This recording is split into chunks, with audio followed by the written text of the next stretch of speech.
Hola a todos. Este texto que ustedes tienen de Emilio Tenti Fanfani, que se llama Dimensiones de la exclusión educativa y políticas de inclusión, es parte de este libro que se llama La escuela y la cuestión social, ensayos de sociología de la educación, en el que él aborda varias de las problemáticas que hacen a la educación en Latinoamérica y en Argentina en particular. En el capítulo 5, que se llama Exclusión social con escolarización masiva, algunos dilemas de política educativa, él aborda más extensamente lo que en el artículo que ustedes tienen es una nota de difusión adaptada.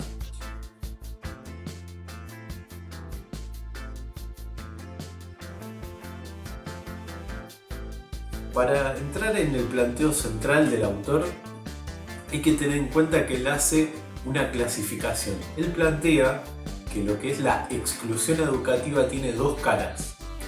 Por un lado podemos mencionar lo que es la exclusión tradicional, que tiene que ver con estar fuera de la escuela, o sea, la no escolarización.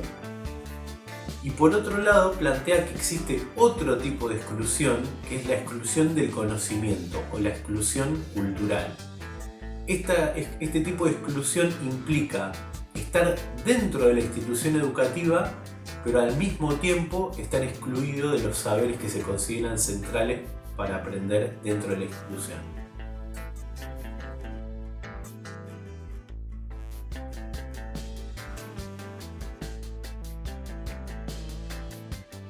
Bien, asumir estos desafíos implica comprender que las estrategias para resolverlos son muy diferentes. En el caso de lo que es la exclusión escolar, o sea, estar fuera de la escuela, se han desarrollado políticas que tienen que ver con ampliar la oferta educativa, con realizar visitas a las familias, etcétera, etcétera. Es decir, estrategias que tienen que ver con traer a los estudiantes dentro de la escuela. Ahora, cuando la problemática es la exclusión del conocimiento, ahí se requieren otro tipo de estrategias para poder abordarlas.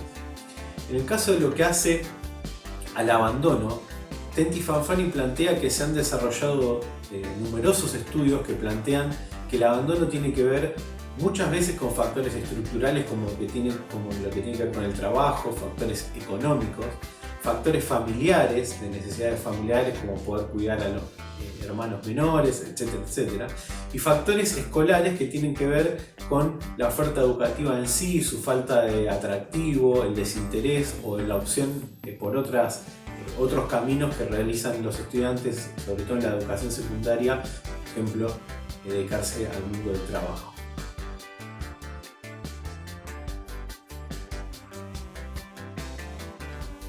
Otro de los aspectos que señala el autor es lo que hace a las políticas compensatorias. El autor plantea que se han desarrollado a través de las políticas educativas de los diferentes estados lo que se llaman políticas compensatorias buscando compensar las desigualdades. Este tipo de mirada lo que plantea es que hay un sector de la sociedad que posee carencias y de lo que se trata es de compensar esas carencias, sin tomar en cuenta que a veces de lo que se trata no son de carencias, sino llanamente de diferencias, o sea, diferencias culturales, de acceso, de formas de concebir el mundo. Entonces, si las políticas están solamente centradas en las carencias, muchas veces no tienen los efectos que se buscan, que son justamente compensar las desigualdades.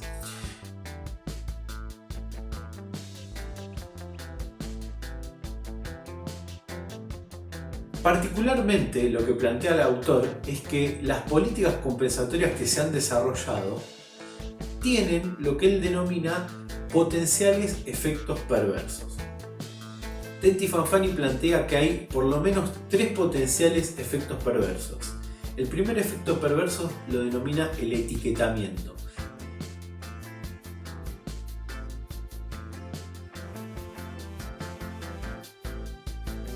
El efecto perverso que el autor denomina etiquetamiento tiene que ver con que las políticas compensatorias que se desarrollan para determinados sectores de la sociedad terminan estigmatizando a ese sector y no le brindan las condiciones para que el día de mañana puedan realizar estudios posteriores, estudios superiores e incluso habilitarlos para el mundo del trabajo.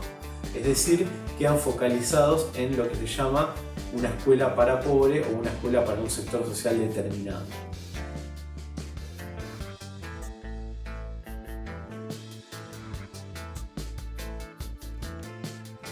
El otro efecto perverso que el autor señala y que está vinculado también con el efecto del etiquetamiento es la condescendencia pedagógica. Es decir, la reducción de las expectativas que realizamos los docentes y las mismas instituciones respecto a las posibilidades de aprendizaje de esos estudiantes. Es decir, sería algo así como una profecía autocumplida.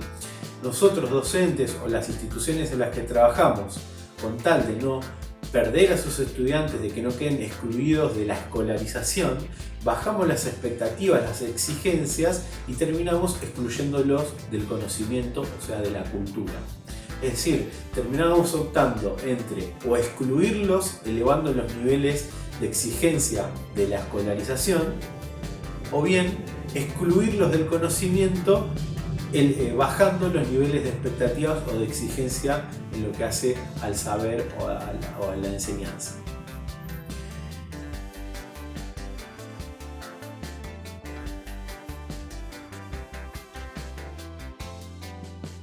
Y el tercer efecto perverso que señala Tenti Fanfani se denomina la escuela sobrecargada y subdotada. Este aspecto es muy interesante y muy central porque el autor realiza incluso una propuesta en lo que hace a este efecto perverso. La escuela sobrecargada y subdotada se refiere a que la escuela como tal estuvo pensada originalmente para una función que es la función pedagógica. Es decir, si bien la escuela siempre cumplió algunas otras funciones, el centro de la función de la escuela era la función pedagógica, o sea, la enseñanza y el aprendizaje. Hoy en día a la escuela se le exige, además de lo que es la función pedagógica, se le exige que alimente, se le exige que contenga, se le exige que prepare ciudadanos, se le exige que prepare para el mundo del trabajo. Y todo eso con los mismos recursos humanos y materiales que antes servían solamente para la función pedagógica. Entonces ahí se plantea una alternativa que tenemos como sociedad. O bien, la escuela se dedica centralmente a su vocación original, que es enseñar, o sea, a la función pedagógica, y a su vez articula con otras instituciones estatales para que se logren garantizar las condiciones sociales del aprendizaje. Esto es importante porque nosotros no podemos desentendernos de las problemáticas sociales. Hoy en día la escuela cumple, y vemos con el caso de la pandemia, cumple una función fundamental. Si no fuera por las instituciones escolares y los servicios educativos, muchas familias no tendrían acceso en esta situación de pandemia, aunque sea a un mínimo de alimentación, aunque sabemos que esto incluso es insuficiente. Entonces nosotros tenemos dos problemáticas que plantea el autor: la función pedagógica en sí y las condiciones básicas del aprendizaje, es decir, alimentación, vivienda, salud, que es el piso mínimo para que después nosotros podamos desarrollar nuestro trabajo como docentes. Entonces tenemos dos opciones retomando. Opción A: la escuela recupera su vocación y se dedica exclusivamente a la enseñanza y articula con otras instituciones que garanticen las condiciones sociales del aprendizaje, o sea, instituciones estatales que garanticen la alimentación, la vivienda, la vestimenta, la salud, etc. O bien, la opción B que plantea Tenti Fanfani es rediseñar la institución educativa y transformarla en lo que él llama centros de desarrollo de la infancia. Es decir, pensar un nuevo tipo de institución educativa que además de enseñar obviamente va a asumir todas estas desafíos que tienen que ver con las condiciones básicas del aprendizaje o las condiciones sociales del aprendizaje, y en ese caso, si nosotros tenemos que asumir todos esos desafíos, quizás vamos a tener que pensar en otra infraestructura, otros espacios, o sea, hay que pensar instituciones educativas o instituciones centros de desarrollo de la infancia que tengan espacios suficientes para poder asumir todos estos desafíos. Fíjense que esta es una de las cuestiones que plantea Tenti Fanfani como una política en el video de presentación del autor. Bueno, ¿cómo tiene que ser esa institución educativa? Hay que pensar con arquitectos, con médicos, etcétera, etcétera, cómo debería ser una institución que asuma todos esos desafíos para la infancia de hoy.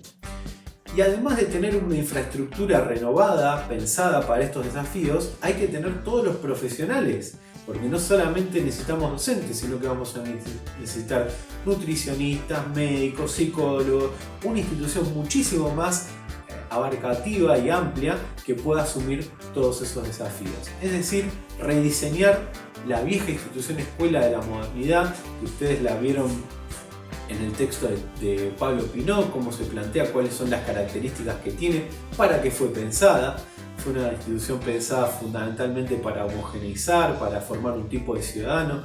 Bueno, quizás hoy nosotros como sociedad tenemos que repensar esa institución, asumir los desafíos que tenemos, especialmente en los sectores más vulnerables, que son el objeto de las políticas compensatorias que ya vemos tienen algunos efectos perversos.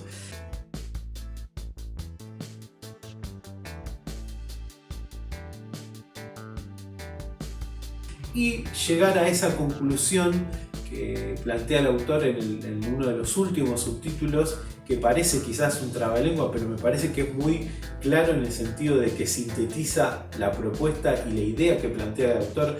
Ese subtítulo que dice: sin la escuela no se puede, pero la escuela sola no puede.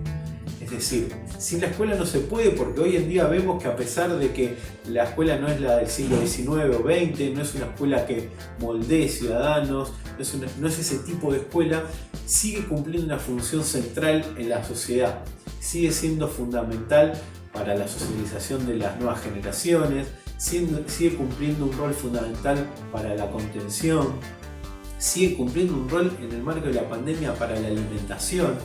Bueno, sin la escuela no se puede, pero la escuela sola no puede, porque la escuela sola, y como está planteada desde el siglo XIX y XX, no puede garantizar al mismo tiempo las condiciones sociales del aprendizaje. Entonces tenemos que pensar en una nueva institución.